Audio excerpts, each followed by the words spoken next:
Pessoal, hoje eu vou falar sobre o assunto final desse curso de automação, que é a questão de gerenciar e, na verdade, procedimentos para executar um projeto de automação. Por quê? Porque tem que ser organizado, tem que ser sistemático, senão o projeto pode não atingir os objetivos que nós nos propomos, tá?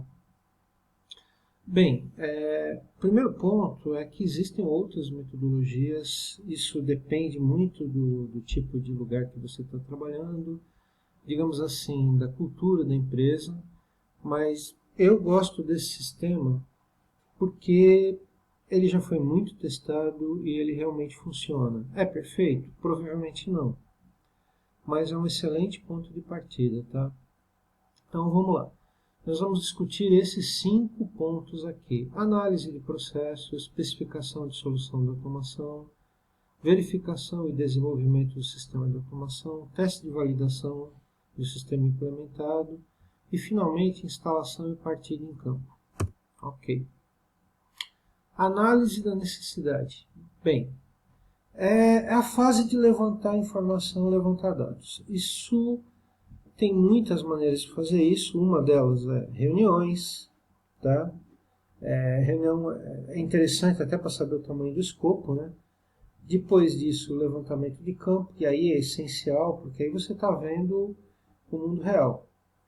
Você começa a criar aquele nosso famoso documento chamado lista de I/O, lista de entradas e saídas, que é o documento mais importante que você vai gerar nessa fase aqui, tá? Levantamento de campo.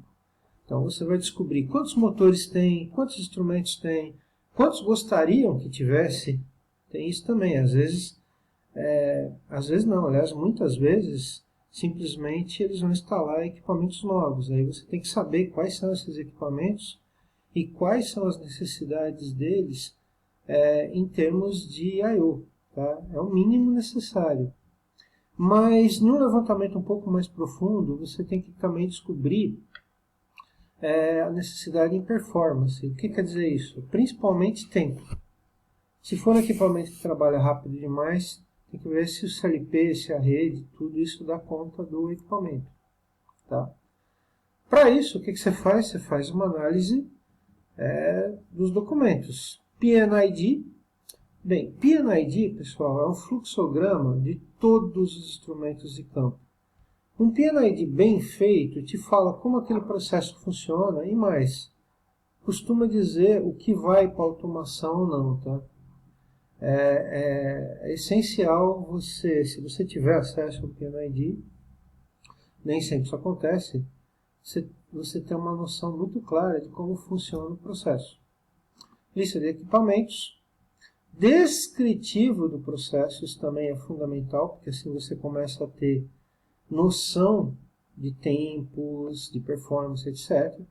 Diagrama de causa e efeito. Bem, aí é uma coisa muito particular, é raro encontrar, mas é basicamente um diagrama que te fala para a causa que efeito deveria ter. Tá? É muito usado, é muito popular isso aqui na Petrobras. Eu mesmo já usei várias e várias vezes na Petrobras. Tá? Com isso tudo, você consegue o documento mais importante, que é a lista de entradas e saídas. Lembrando que lista de entradas e saídas aqui é o que você tem que fazer. Tá? A partir daí, você continua o resto. Bem, definições gerais. Com todas aquelas informações adquiridas na fase inicial, você consegue, por exemplo, definir qual é o controlador que você precisa. Aqui está escrito CLP, mas pense em PAC. Você pode, inclusive, chegar à conclusão que para aquele processo o CLP não dá conta. Você pode precisar de um STCD, você pode precisar de um CLP de segurança, depende. Tá? Definição de módulos de entradas e saídas, bem, aí aqui é bem sequencial. Tá? Partindo do princípio que você definiu o CLP, tendo o número de I/Os, você consegue saber quantos cartões de I/O você precisa. É o passo lógico. Definição das redes, e aí você leva muita coisa em consideração, mas em geral é aquela política de você tem remotas de campo, ou você simplesmente liga a rede diretamente no equipamento, como isso está muito comum hoje em dia. Mas o normal mesmo são você ligar remotas. Para quê? Para diminuir cabeamento. Tá? E é claro que a performance da rede tem que entrar nesse cálculo.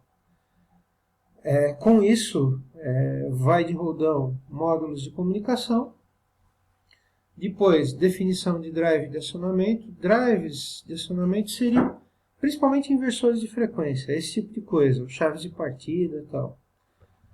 A interface homem-máquina que você vai usar para ter um sistema SCADA completo, ou seja, aí define o sistema supervisório.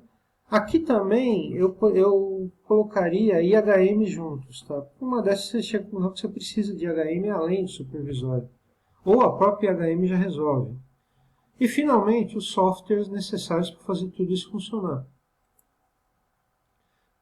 Bem, essa é uma solução integrada, certo? Tudo está ligado, na verdade. Com isso, você consegue fazer uma arquitetura geral de automação. E quando eu falo arquitetura geral, desde o chão de fábrica, ou seja, desde o nível mais inferior da pirâmide até pelo menos o sistema supervisório. Com tudo que você vai precisar. Centro de controle de motores, painel de CLP, redes, que tipo de rede, aonde vai, a solução de automação para cada processo. A partir do princípio que você estudou o processo e sabe qual as características de performance que você vai precisar. Com isso você consegue uma documentação de saída, que é o quê? A especificação técnica. Opa! E a arquitetura real do que você vai usar. Tá? Com isso você consegue, por exemplo, mandar a sua fábrica criar os painéis. Esses painéis são feitos sob medida.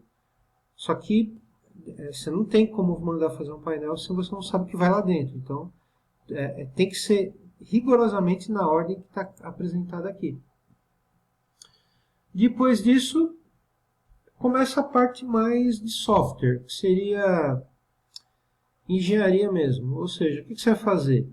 Você vai criar uma lógica naquele CLP que vai fazer o seu processo funcionar. É só isso. Aqui tem um pouco de ironia, tá? Mas é basicamente isso que você tem que fazer. Você tem que descobrir como fazer um software que execute todas as coisas que aquele processo tem. Intertravamentos, acionamentos e atender a performance. Tá? Como fazer isso? Bem, usando a sua lista de I/O, configura a rede de comunicação, desenvolve o aplicativo do CLP. Ufa, aqui pessoal, vocês não têm ideia do trabalho que dá. Tá? É mais fácil falar do que fazer. Tá? Desenvolvimento de supervisório, ou seja, as telas. Criação das telinhas que os operadores do sistema vão usar. E finalmente ligar tudo isso junto.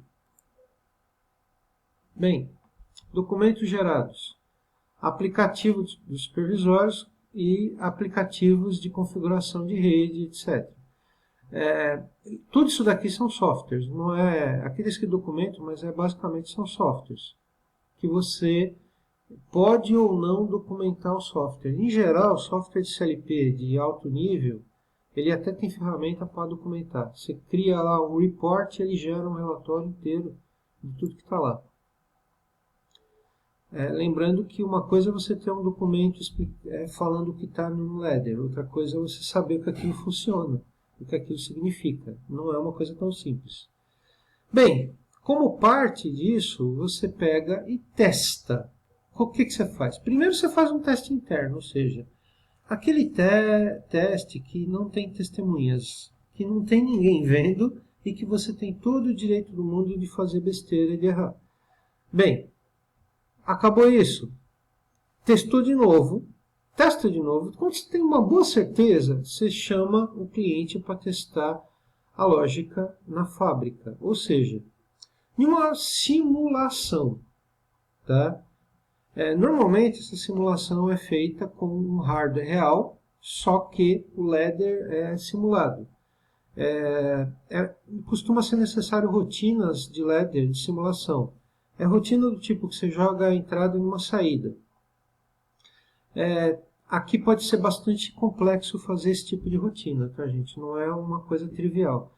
Mas, em geral, Com esse tipo de teste, dá para pegar muitos erros lógicos, dá para pegar muita coisa de processo, só que não é perfeito. Tá? Você gera alguns documentos com isso, claro. Sempre é bom começar com um roteiro de teste.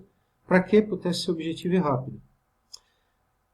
E, finalmente, a parte que aqui é um slide só, mas digamos assim que pode ser frequentemente a fase mais estressante de toda essa brincadeira, que é você ir lá no campo e fazer tudo aquilo que você testou funcionar no mundo real e na prática. O que eu posso dizer? Experiência própria nunca funciona de primeira e eu nunca vi nenhum projeto, em nenhum lugar, que você não tivesse que fazer nenhuma alteração no campo. Ponto. Mesmo sendo exaustivamente testado. Mas, depois que você consegue fazer isso, isso pode levar algum tempo, tá? A minha sugestão em relação a isso aqui se preparem para o pior, porque normalmente é o que acontece. Depois disso, você cria uma documentação dizendo tudo que foi efetivamente feito no campo, consegue a aceitação do cliente dizendo que o sistema está funcionando. Em geral, ele não deixa você sair de lá se não estiver funcionando, mas a partir do momento que está funcionando, ele te dá um documento dizendo, olha, está funcionando, eu assino aqui. E é isso. Tá? Muito obrigado pela atenção de vocês. Essa, de novo, é uma metodologia, não é a única que existe. Eu gosto dela. Ela foi exaustivamente testada em muitos lugares. E eu posso dizer para vocês que, em geral, ela funciona. E, para variar, tome muito cuidado com startup, ou seja, ir lá no campo e partir. Você tem que estar muito bem preparado, você tem que levar tudo que você acha que você vai precisar e até o que você não acha que você vai precisar, porque coisas estranhas podem acontecer. Muito